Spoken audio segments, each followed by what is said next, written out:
With Shovel Knight King of Cards out, I think it's important to go back to the game that started it all, because all the way back in 2014, there was only one Shovel Knight game, and with publicity from people like the Game Grumps themselves, it was destined to be a hit. So let's take a look at Shovel Knight Shovel of Hope. Okay, now that that's all started, I can finally start working on the Shovel Knight Shovel of Hope video. Wait, what the hell is that noise? Excuse me, what the actual fuck you doing in my house?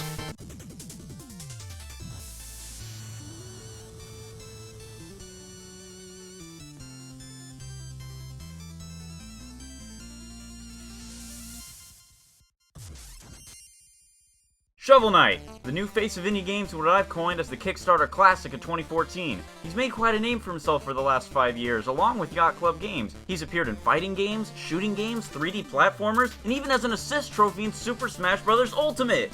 Not too many from the ground up game characters can say that. Yacht Club Games started this Kickstarter all the way back in 2013, and looking back, it was bound to succeed, what with the wave of retro revivals going on at the time. We've come pretty far since then, so let's get into it, shall we? Shovel Knight follows the story of the titular knight and his best friend and ally, Shield Knight, as they go on about their lives on epic quests and tall tales. Because as you know, the lands were untamed and roamed by legendary adventurers! This, however, is taken away when one adventure to the Tower of Fate goes awry, thanks to the power of a mystic amulet. When Shovel Knight wakes up from the battle, the tower is sealed and his love is nowhere to be found. Pulling a Yoda, he retires and outcasts himself to live on as a simple farmer. However, without heroes to keep order, the kingdom of Pridemore was seized by the evil Enchantress and her vile knights of the Order of No Quarter. With darkness looming over the land and the Tower of Fate becoming unsealed, it's up to Shovel Knight to put an end to the Enchantress's reign of terror. After the intro, the story essentially stops, only picking up again in very light means when you fight one of the 8 main bosses of the game. These being King Knight, Spectre Knight, Plague Knight, Mold Knight, Treasure Knight, Tinker Knight, Propeller Knight, and Polar Knight. As long as you've got your helmet, you, sir, are indeed a knight. These guys and their stages are no joke, especially towards the end of the game. They each sport their own quirks and personality traits, but not all of them are created equal, which I'll get onto later. Before he can even start his journey, though, he stopped by an old friend and rival, Black Knight. He, Shovel, and Shield go way back, and could even be considered a trio if it weren't for Black trying to awkwardly get with Shield despite knowing that her and Shovel are already a thing. He warns Shovel Knight that he should not go on with his quest, as the Enchantress is simply too powerful and her knights are unstoppable!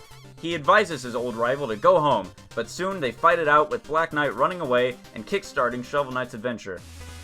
First up on the chopping block is King Knight, who, as far as we know, usurped the throne thanks to the help of the Wicked Witch, and our hero quickly puts an end to the decadent dandy in the name of justice! Shovel Justice! With King Knight out of the way and Pridemore Keep successfully given back to the rightful ruler, Shovel Knight makes his way to the outskirts of the village to challenge the creepy crawling master of the macabre, Spectre Knight. Oh, and by the way, he's really hard, especially for a first-time player. I remember playing this game when it first came out, and I chose to fight him before King Knight, and I lost like a dozen times. But with quick movement and enough spam of the phase locket, Spectre Knight phases from our reality. Though he does try to warn Shovel Knight that Shield Knight is no longer of this world, and that his quest to stop the Enchantress holds no value, due to her being far too powerful. I wonder if he's speaking from experience. After saving the village from both the dead and living threats, our hero moves on eastward towards the Tower of Fate. Here he meets various lost adventurers who seem to have wandered into Pridemore by mistake, after running into, and eventually battling, Baz the Great, a rejected Order of the No Quarter wannabe, Reese, the hero in training, and the Phantom Striker, a lightning duelist who seeks to purge the land of evil.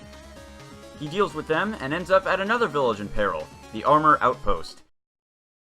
Here, he's outfitted with various upgrades and fights Mr. Hat, who is obsessed with hats and goes into a berserk hard-on when he sees fancy hats. More of the Order of No Quarter is harassing the town, with Treasure Knight stealing the town's cash, Plague Knight constantly conducting alchemy experiments, and Mold Knight disrupting the underground world with all of his tunneling. The Blue Burrower makes haste and deals with Treasure Knight and his Iron Whale, and forces him to give back all the treasure he's stolen from the townspeople. Then, he faces off with Plague Knight, who seems unfocused in their fight, as if he had his own plans going on and Shovel Knight just got in the way. Finally, Mold Knight is taken care of, who honestly isn't a bad guy. He just wants to explore ancient ruins, but his knowledge of underground caves makes him a valuable asset for moving troops and whatnot. Dealing with the imminent threat and being praised once more, our hero makes his way eastward, once more, to the outskirts of Pridemore. This is when he spots the Enchantress herself talking to Black Knight. She's of course trying to persuade Black to join her order, but her safety is all he actually cares about. Weird. Furious at Shovel Knight for sticking his blue nose in his business, the two fight again, with Black Knight losing once again. Now in his way are Propeller Knight, Tinker Knight, and Shovel and Black Knight's former mentor, Polar Knight. No village to save this time, but the threat is still important. Tinker Knight and his tools of war are creating a massive issue when it comes to peace, as his mastery of machines and murderous methods make for mechanical mayhem. Basically, he's building an army of exploding robot rats and robots to serve as soldiers, so Shovel Knight puts a stop to that. The tiny Tin Man proves no challenge, but his secret weapon of an enormous battle mech quickly turns the tides. Though thanks to hardly any beta testing, Shovel is still able to come out on top, and Tinker Knight falls, taking his workshop with him. Fighting his way through a stranded ship and on the tip of the snow-covered mountains, he comes face to face with Polar Knight. This is a hard battle for our hero, as he saw Polar Knight as a friend and mentor in the arts of chivalry. He even tells his pupil to join the order, just as an excuse not for them to fight. You could almost tell that they were both holding back during the fight, though with his teacher down and out, he makes his way high above the lands by hitching a ride on one of Propeller Knight's many flying battleships. The flightless fiend puts up quite the annoying fight, but in the end, he is of course bested by our champion. With nothing else in his way, Shovel Knight makes haste and arrives at the Tower of Fate, but is once more stopped by Black Knight, who hopes to finally put an end to the violence and end Shovel Knight's quest once and for all. With a massive power-up from the Enchantress, the two of them fight tooth and nail in a climactic, close battle. Shovel Knight has something that his rival doesn't, though, and that is a shovel of hope! With his boundless courage, he strikes down Black Knight and makes his way into the Tower of Fate.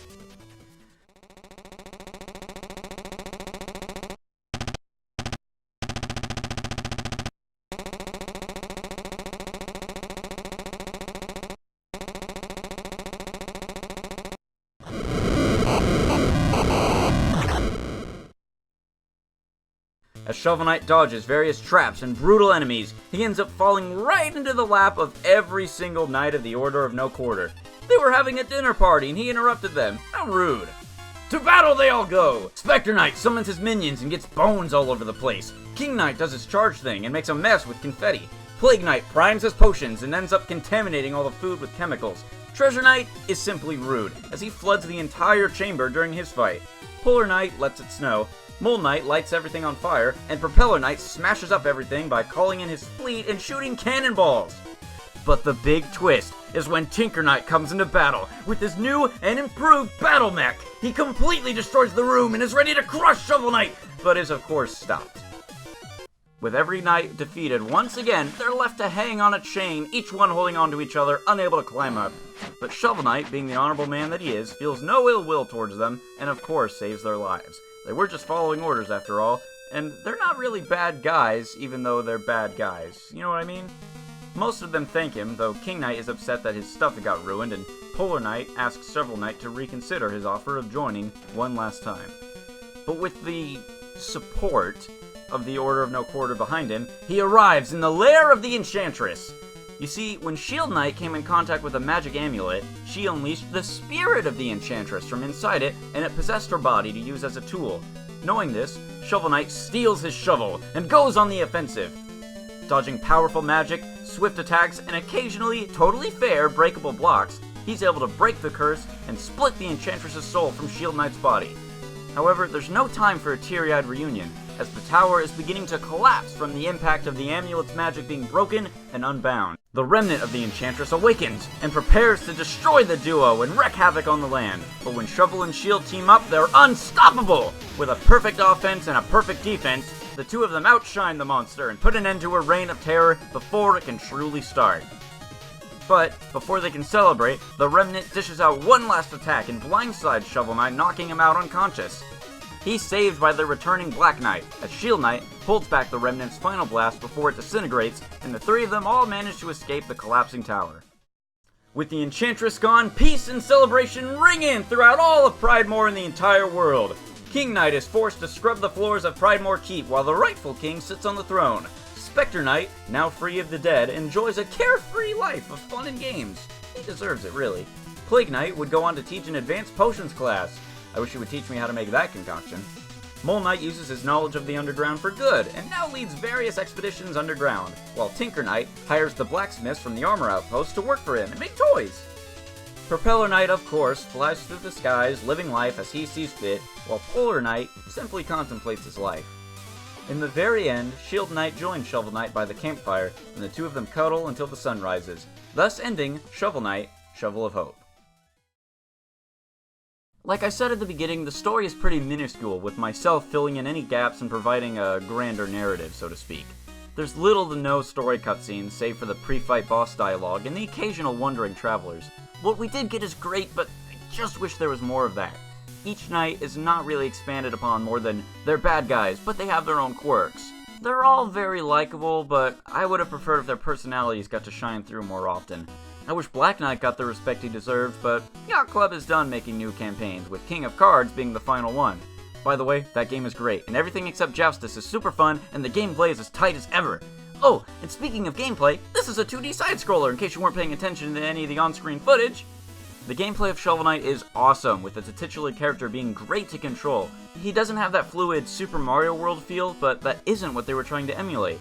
Movement is fun, and you always feel like every death is your fault because of how finely tuned the controls are. Well, for the most part anyway. Slash attack.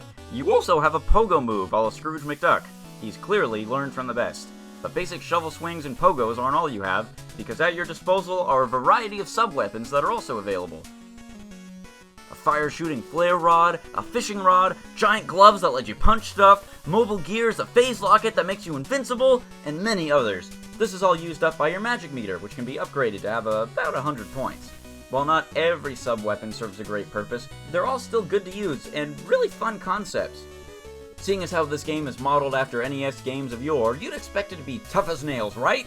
Wrong! This game could have easily taken the easy way out and just made it Castlevania mixed with Mega Man, that kind of hard. But no, they went out of their way to make the game fun and balanced before all else. You can upgrade your health by collecting boatloads of treasure and eating meals, buy upgrades to let you do things like a charge slash, or digging up dirt faster, or get a magic chalice full of apple trout spit that gives you special powers. Oh, and this game even has cheat codes! When you're making a new file, put in a code at the name screen and you'll unlock various things like getting all the upgrades, starting with random armor colors, starting with random weapons, weapons not costing any magic, oh, being invincible, and being giant! There's even a code that just changes all of the names to butt. Isn't that interesting? Oh, how did I get this far in the video without talking about the music? Composer Jake Kaufman is well known for composing the Shantae soundtrack and the DuckTales Remastered soundtrack, and he's here in full force. His music just adds so much life to the game that it's unreal. People like to say that video game music doesn't count as real music because it's just beeps and bops. Yeah, I have to agree, because this soundtrack is a bop. I dare you to listen to any song in this game and not nod your head or tap your foot to it. This is not simply video game music, this is music, plain and simple. This game truly deserved to have come as far as it did, from a simple Kickstarter project to a 5-in-1 gaming treasure trove of imagination and fun. Shovel Knight, to put it simply, is fun, so I 100% recommend that you buy the game for yourself, play it at a friend's house, or just mail money to Yacht Club Games. What it comes down to is play the game! You'll be doing chivalry a service by digging into this Kickstarter classic.